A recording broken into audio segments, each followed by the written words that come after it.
Tonight, Hawaii State House District 3 candidate Marlene Hapai and Gene Tamashiro of the Aloha Uprising.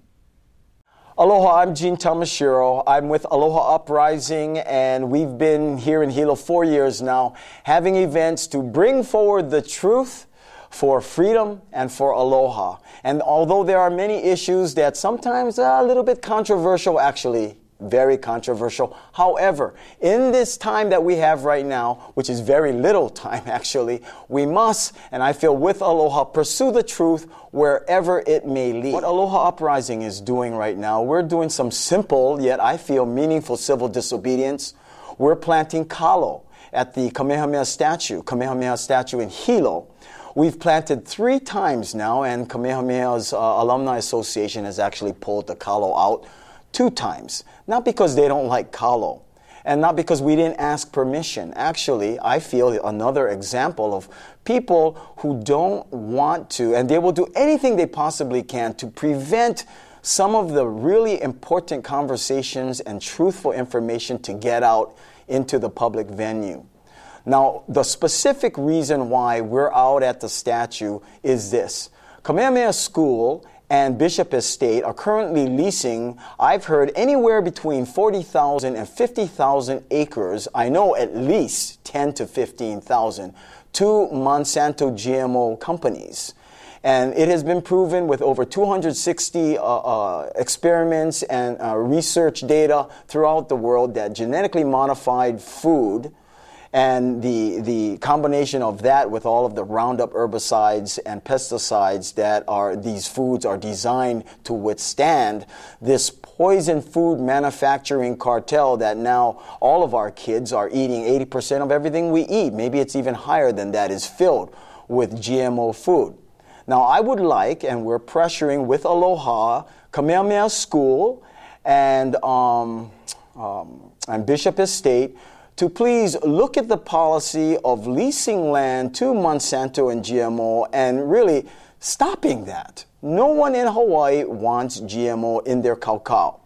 So if you folks at Kamehameha School would be willing to have a conversation about the science, about the reality, about the heva that Monsanto brings to Hawaii, that would be wonderful. We really look forward to communicating with Aloha to each other. There are some elephants in the room, and I did mention them, and I just want to kind of go over it so you guys can Google it yourself. You won't get much meaningful information on the monopoly-controlled media. And basically for Hawaii, first of all, Hawaii, the Hawaiian Kingdom, it never ended. We have simply lost our governing entity. Our governing office has just been disempowered since 1893. The United States itself is a corporation. Think about it, 1871, Google it, 1871, Washington, D.C. was created. And so right now we are basically under maritime law. The Federal Reserve is a private bank, mostly foreign controlled. They print money in the trillions and trillions of dollars, bill it to everyone, and we're not allowed to audit them at all. Monsanto, which has the largest open field testing for genetically modified food here in Hawaii, continues their relationship by leasing land from Kamehameha School and Bishop Estate, which goes wholly against the mission of Kamehameha School. Real quickly, the other elephant in the room that people should be very aware of, the National Defense Authorization Act, which is like an addendum to the Patriot Act, all of this predicated by the 9/11 incident, which continues to be foisted up as the cornerstone to this endless war on terror. But the National Defense Authorization Act gives the President of the United States and some people in the Pentagon, who knows who, the ability to target any human being, not just foreigners, but any human being, any place on the planet, without trial, without charge, for indefinite detention, or in this case, they can just send a drone and take you out, you and your family. This is not why my father and many of your fathers and uncles and great-grandfathers have fought for the United States, even though it's de facto authorization here in Hawaii. But this is not why they fought for freedom and transparency and democracy and truth. So we all must look at these very difficult, although unreported, largely unreported facts about the current world we live in, and hopefully we can come together and we can stand up together, learn from each other, and make a stand for truth, freedom, and aloha. And on November 5th, we'll be having our next event in conjunction with other organizations for truth, freedom, and aloha. So if you want more information, go to aloha-uprising.org, and you can get a good concept about what's going on and the philosophy behind what it is we're doing. But God bless you. Governor Romney and I, we both agree. We agree. We ought to bring the tax rates down. I felt the same as the president did. Governor Romney, I'm glad that you agree. But let's come back to something the president and I agree on. And the two of you agree that the voters have a choice between the two of you. Wondering who to vote for when Romney and Obama agree on so many things? Remember, you do have other options come November 6th. Tune in to see the second round of debates between the major third-party candidates on October 30th. Aloha mai kako. You are watching Hawaii Political Reporter. Aloha. With me now is Marlene Hapai. She's running for District 3 on Hawaii Island. And Marlene, we greatly appreciate you being here. And if you'd please tell us a little bit about yourself and why you're running. Okay. I'm a Hawaii native, born and raised in Honoka'a on this island, and went to public school all the way to the 9th grade and then finished up at St. Joseph's School here in Hilo. After high school, I went on, like many Big Island kids did, to a school on the mainland, Gonzaga University, got my bachelor's degree in biology and also got a teaching certificate at that time. Came back and taught at Kohala High School and was there for a while, and then was able to move back and forth to Oahu and get my master's in entomology and PhD. And when I say back and forth, between teaching and being a student, because in those days we didn't have the opportunity of distance learning. Did research on 50 miles of the Hamakua coast on a biological control agent that was brought in to get rid of a noxious weed, and eventually finished my PhD, and at that point in time had a number of choices and chose to be a biology professor starting at the Hawaii Community College, and this was in 1982. And after a period of time, went on to UH Hilo, which had then separated from the community college, and became an assistant, associate, and full professor. And actually I was the first woman to become full professor in the natural sciences at the University of Hawaii at Hilo. I took a drive through the new district and I said, wow, this is a district that really suits what I have to offer. A background in agriculture, a background in education, because this district happens to have some of the most challenged schools in the entire state.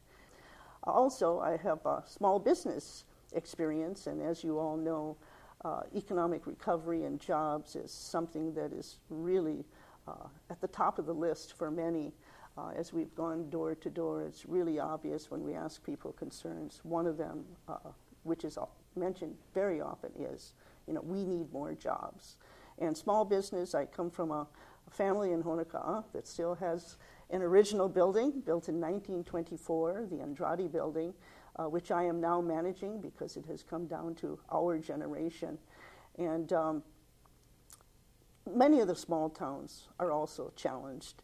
And this was my opportunity, and has been and continues to be my opportunity, to help this little town recover, and also to learn some things that are applicable throughout the little towns right here in this new district.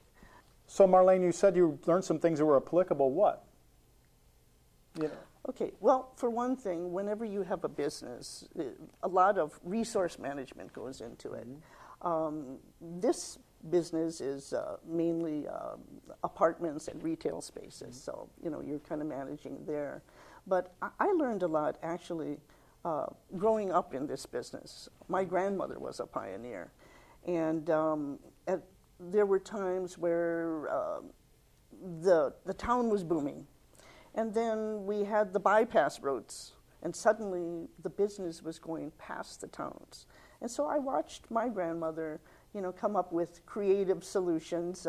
Some of them, I'll remember when she raised the price of a piece of pie from 10 to 15 cents, and the whole community, went, but it was the little things that made the difference. And I think I learned that from her. So this brings up an interesting question. I mean, obviously the state has big plans to do a lot on this island.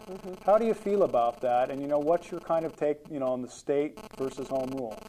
Okay. I mean, what would you do in this area? I mean, obviously, it seems to me you have a feeling for preservation here of community. What are your thoughts on this? Okay.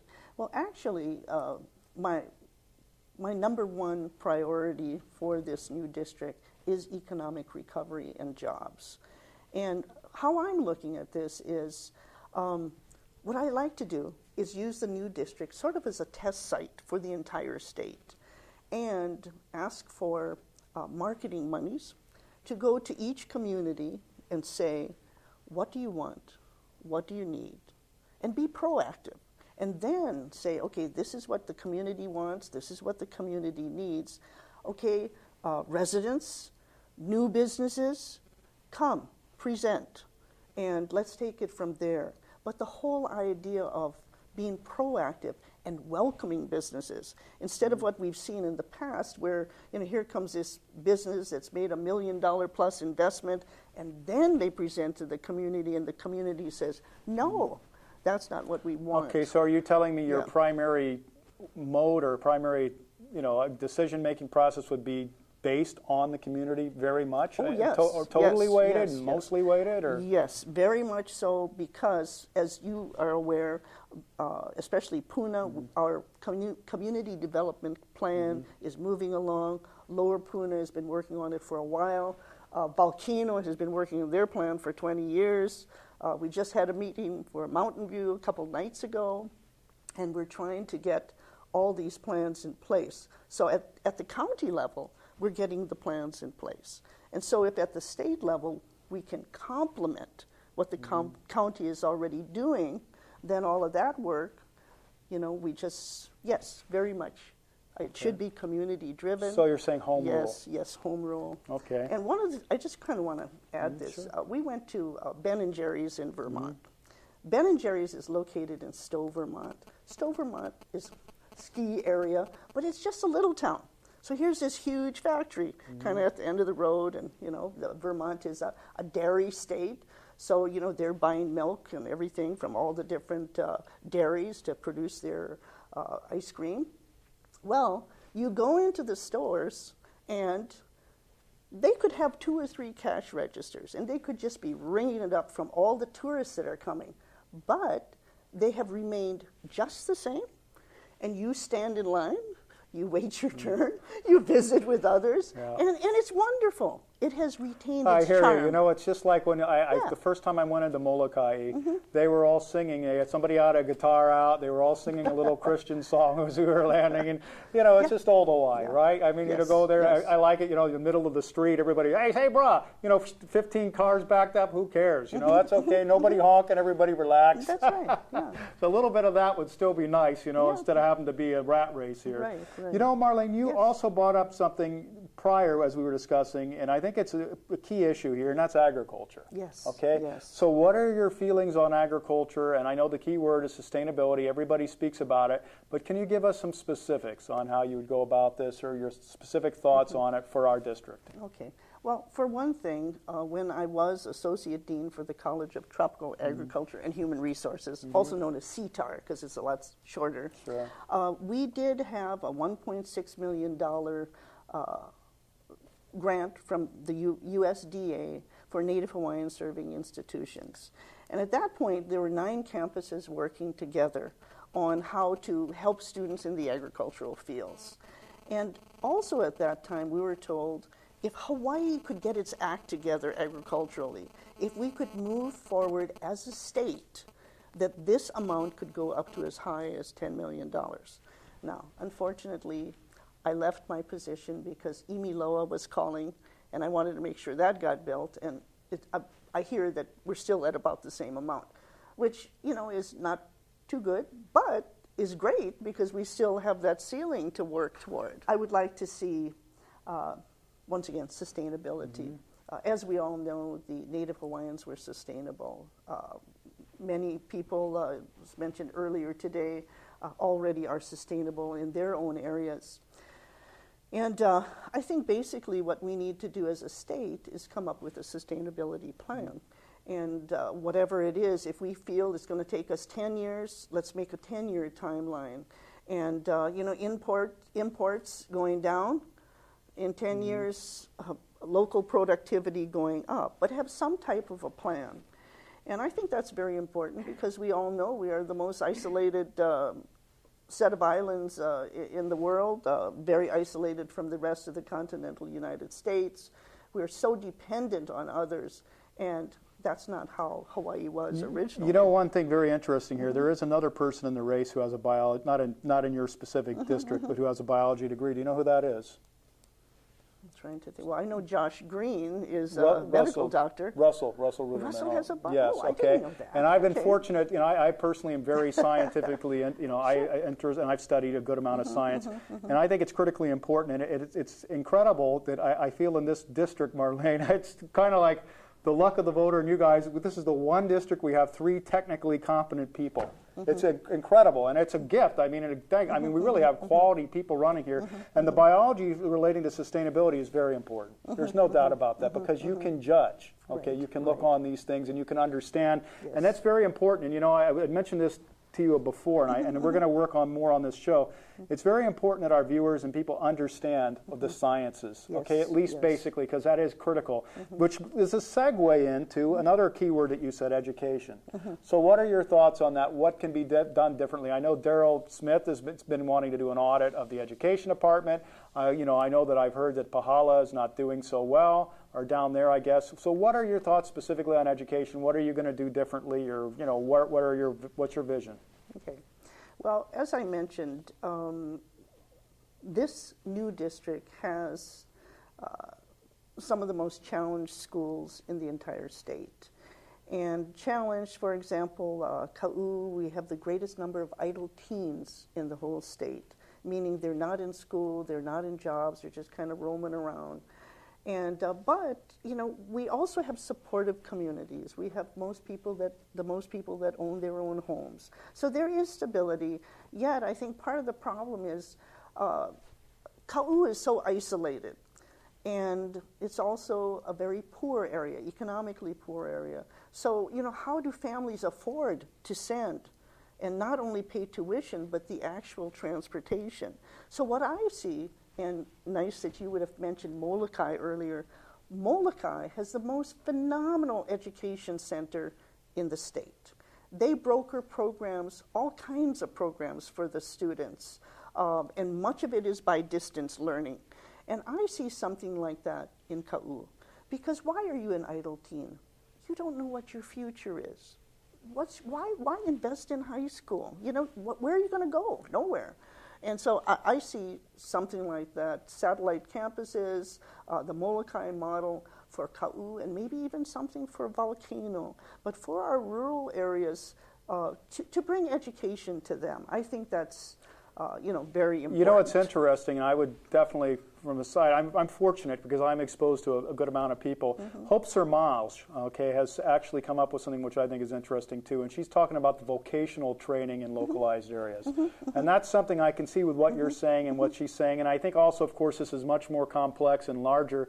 You know, it's a macroeconomic and a macro, you know, monetary, you know, situation going on here too, which is, you know, definitely needs to be addressed, okay, the whole thing. But I hear what you're saying, and I think Molokai is a good model, and I think it's good to be innovative here, yeah? Well, because basically probably what's going on, a lot of that, Marlene, is you're trying to fit, you know, one size fit all, okay, and we're probably not giving them the diversity of opportunity that's individualized enough for them. And I think what you're trying to say is you're trying to bring the system more towards an individual level, I would imagine. Yes. Okay, and bring the big city resources, make them available remote remotely, which is a problem for a lot of us out in the rural areas.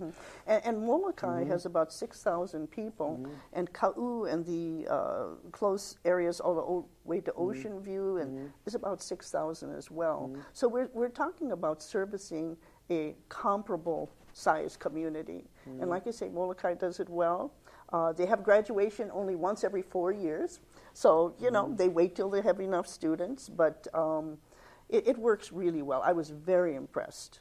Oh, that's a good, critical, knowledge for our overall future. So, Marlene, moving on, how about to PLDC? Any on that nice, low-key topic? Any thoughts on that? Well, I am definitely in favor of repealing the act. And repealing it entirely? Yes, repealing it entirely, and then, you start from the beginning. Now, when you start from the beginning, you still have all those other pieces. If there are some pieces that are good, put them back. But I think the major concern on this particular bill is how it went through. And I was reading an article done by Gary Hoosier, who's from Kauai, and I guess was one of our lieutenant gubernatorial candidates a little while back. But I think I've very seen that knowledgeable. Too. Oh boy, he was basically what a stinker of a process it was. Yeah, and as I read that, I thought, wow, I see this is the problem. The problem is, all of these exemptions that were thrown in at the last minute, and I think all of us, you constantly hear people complaining about how long it takes to get a permit or something. Well, hey, if we have to wait, so should everyone else. Yeah, that's the very laws true. need to apply it to Good everybody. Golly, I'll tell you, I'm in this construction business, and we've got to jump through hoops and dot every I and cross every T and do it 5 times in triplicate 5 times, 15 times, So I mean, why not? Okay. Plus, what I've heard, it seems to be that it is definitely a setup for gigantic special interests, and I've even heard Gene was saying today about potentially China and others being invited in, and this is like a little conduit for them. Well, I know there have been problems. All of this is under DLNR, and any department that's given too much to do, there's always the look at how can we do things better. Once again, trying to get more jobs. I think the intention was good, but we just kind of got special interest. Yeah. and you have to be careful because, I've been part of the University of Hawaii for a long time, and I've seen certain things that, the intention is good in the beginning, but you have to be careful not to give it all away. Yeah. Otherwise, you lose the whole reason you started doing it, which was to, economically recover. Well, there are those who make a specialty out of getting in the process and altering it for their own benefit, aren't there? Well, I want to make one other comment, but just how this process has gone about just reinforces my desire to see the legislature under the Sunshine Law, just like all other boards and commissions. I was on the Board of Regents, and we did have to operate under the Sunshine Law. And what happens is all your deliberations are out there right in the public, and they know why you've made the decisions you make. And you don't have things like this happen. And at least they feel like they've had some input, too. Even if it goes down, at least they feel like there's been some input, and they can see if it's been fair or not. That's right. So I totally agree with you. Now, how about geothermal? That's another hot topic here. I think we need to be looking at energy sources that work best for each specific area. When this campaign first started, I remember I was undecided about a cable going from the Big Island elsewhere because I just didn't have enough information at that time. What are your thoughts now on that? Oh, my thoughts now are no, because after reading Jim Kawahikawa's article, and from a geologist, and looking at it from a scientific viewpoint, and the instability of our island, Marlene, I'm about to faint. You're reading scientific material. You're analyzing your problems. Okay, how many people? This is. I got to tell you, the people I've dealt with, and I hate to say it because there's some very good ones too, but especially on the council, they do not read, they do not have the scientific literacy. This is critical, people. This is critical, and and this is not putting any one over the other, because I think in this particular district we have 3 literate people. But gee whiz, what I mean, thank you. Okay, thank you. It's just so nice to hear somebody analyzing these things and putting it into that. So, what about the geothermal? Besides the cable, any thoughts on that? Okay. Any more thoughts? Well, yeah. I mean, in the 70s, when we had our first gas crisis, this is the benefit of being a little older. The state put lots of money into research and all the different alternative energy sources. And I know already at that time, and this is in the Atlas of Hawaii, by the way, we identified 21 geothermal sites, potential geothermal sites on this island. So we definitely have a lot of potential. My feelings are, whatever we do, we have to do enough research and research to make sure whatever is being done is safe and will not adversely affect the health of the people living around it. And kind of move forward that way. I was involved in the mid-'80s when they first put a geothermal in some research, where we did some studies upwind and downwind of Halimau and upwind and downwind of the brand new geothermal plant. But at that point, we were mainly measuring pH. Acid rain was the big thing in the mid-'80s. Yeah, I remember that. And, much more acidic downwind of Halimau than upwind. About the same, I believe it was like around 3.3 upwind and downwind of the geothermal plant, which is pretty acidic. There is a lot of stuff available, and I really don't feel we have to start at square one. We need to use the information we have and then make determinations. But, it's better, be proactive. Get your information first, then. So safety and health, very important if we do continue. And, we need alternative energy forms. There's no question. But let's take those that are suited to the area best first and also safest first. And one of the things I would like to say, and solar energy is great, wind energy. We were leaving Liverpool, England, and here we are going out of the port, and here are these windmills. And I'm going, wow, what a concept. We have the trade winds back and forth all the time. And everybody complains about windmills not being so nice looking. Well, neither are ports. So windmills in a port. And I really feel there are other sources that there are other sources. Into. That's one I told you. I'm actually in the alternative energy business. I study that. I've taken physics classes. I calculate it out. You're the wind stuff on that is questionable because of the mechanical here. That's the thing. But you're right. There are definitely many other alternatives. Marlene, is there anything else of import that you'd like to tell the voters? I'm looking forward to hopefully being elected and working with the other newly elected councilmen. Well, actually, Zendo Kern is already elected. Senators. I'm looking forward to working, the 3 of us, very closely at the county and the state level, and also working at the federal level. In our new district, we have all of those partners. We have the volcanoes, the Hawaii Volcanoes National Park, and I see them as a wonderful partner. And what I would like to really work toward is what I call the good neighbor policy, because there are a lot of things that need to be corrected. We have many health and safety issues. Many of them are traffic related. And I see pooling our resources to solve a lot of these problems. I look forward to serving the 3rd District and working with the other elected officials. I have more information on my website at www.marlenehapai.com. As you see us on the side of the road, or if you see us at your home, or if you look at your brochure that has been sent out to all of you, any concerns that you have that will help us do our job better, don't hesitate to call and let me know. I would like to hit the ground running if elected, and I offer you my strengths in education, agriculture, small business, resource management, and community action. And with this, I humbly ask for your vote and promise to do the best job possible. And I will listen and will implement. And I also will do my homework, like a good teacher always does. Aloha.